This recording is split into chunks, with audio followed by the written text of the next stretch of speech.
Welcome to this Business Central launch event session, What's New in Server and Database. This is the fourth session in this series. And in this session, we're going to talk about reporting capabilities. The first thing is data analysis on queries. Yes, the query object has been there for 10 years, and it's time that it gets a bit more prominence. So now you've always been able to open the query URL.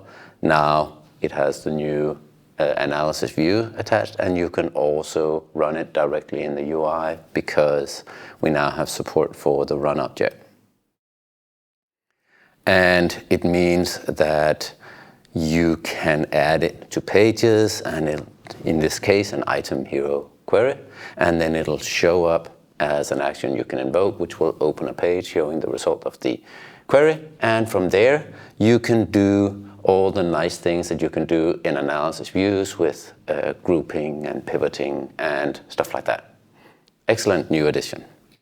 Can we talk a little bit about under the hood here? Yeah. Yeah. So imagine, so you can see this screenshot here with the UI on a query, right? This means the AL runtime is able to apparently run queries. And also, if you think of it, pivot and filter on queries, which means that we can actually, in the AL runtime, not in AL API, but just below that, we can do dynamic query capabilities. Yes, and now it will be covered more in detail in another session. Another thing we've added is the ability to handle large amounts of data. The way we do these queries is that each drill down is a query by itself, so that you can now do the sum of millions of records in the general ledger entry and do drill down using server-side analysis views, which now also works on queries. So if you listen closely here, there's something interesting going on in the AL runtime, and we won't talk any more about that. This is not the AL, no. This is not the session you're thinking of.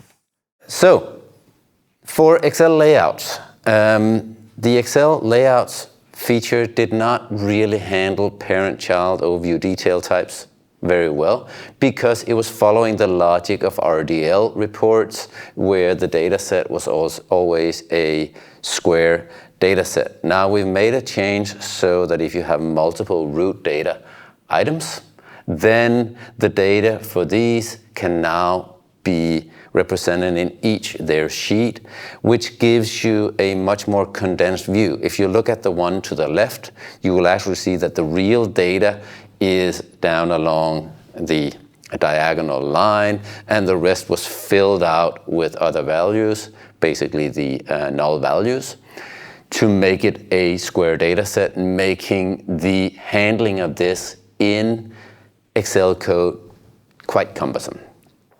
But if you set the Excel layout multiple data sheets to true, then a sheet will be generated with the data item names instead of just having one square data set. Exactly. Now, if you think about that inside Excel and maybe use some of the more modern tools in Excel, modern here meaning 10 years old, you have basically two interesting modeling tools inside Excel. You have Power Query, which is a way to modify data, to transform data. It's actually a small ETL language in itself. And then you have Power Pivot, which is a modeling tool inside Excel to define relationships between tables. And this new feature you can use both of these Excel features to really make a compelling data model for your Excel layouts that allows you to do crazy things, I would say. Not crazy. We like crazy. Great things.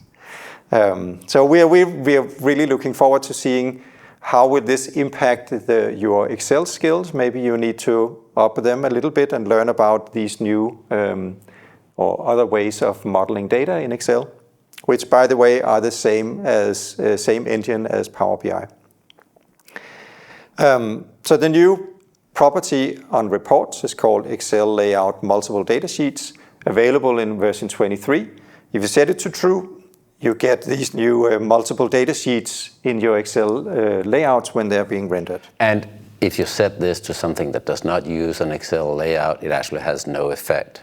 But we've found that it works a lot better if you target your report to the type of layout you want, whether it's RDL, Word, or Excel. So this is relevant for the reports that you're targeting to be consumed in Excel. While we were here, we also worked on making teaching tips and help links available both on queries and report request pages. The latter, it was actually already there. We just never talked about it and documented it. So now it's there.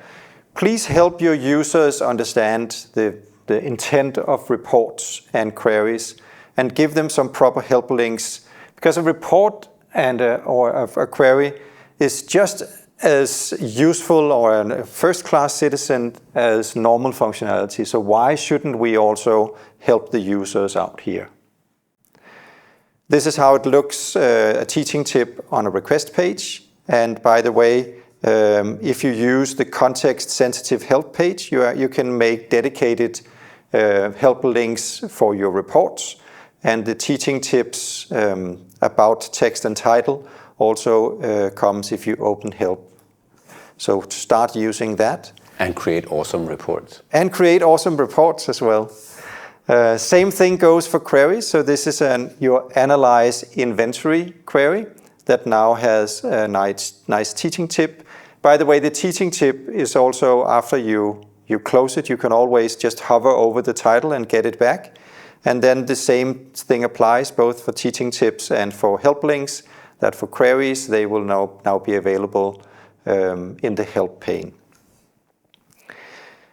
To kind of help you, we also worked on the report documentation. So there's a lot more going on here. So go and visit this over the next months, and we'll try to make that better. Also adding ways to create robust reports and robust layouts, something we're working on right now.